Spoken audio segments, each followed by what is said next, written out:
Good evening, I'm Heather Armstrong. And I'm Dustin Lukey. The League of Women Voters hosted a virtual school board candidate forum tonight focusing on Holmen to give that community a chance to learn more about the candidates in the running.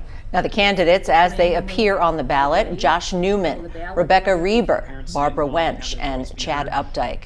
Candidates were asked to explain their reason for running, whether or not they support divisive curriculum, and if they think it's fair to allow parents to review and approve the teacher's annual lesson plan. Now, the candidates responded in part agreeing on one thing across the board, that teacher retention through better compensation should be a priority. Those four candidates competing for 2 3-year terms on the District of Holmen School Board. That election is April 5th. And 6 candidates are making their case to voters for 3 spots on the lacrosse school board. Starting this week, News 19 Daybreak is featuring interviews with those candidates to learn a little bit more about why they want to serve.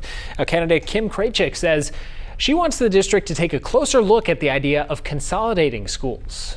I worry because there's not really a central location in La Crosse to put a high school. So then we're busing kids all the way to one side or all the way to the other side. So I would be curious to hear what the superintendent's plans are for where he would put this one high school if they do decide that that in fact is what the taxpayers and voters want to happen. Now, to see those full interviews, you can tune into Daybreak around 4:40 or 6:10 in the morning. You can also see them on our news app and website. The election, again, is on April 5th.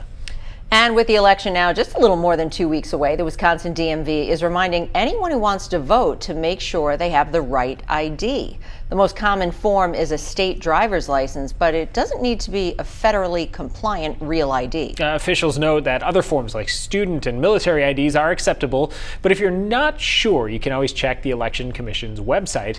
Anyone who needs an ID to vote can still get one for free. The DMV does offer a free hotline as well for any voter ID questions.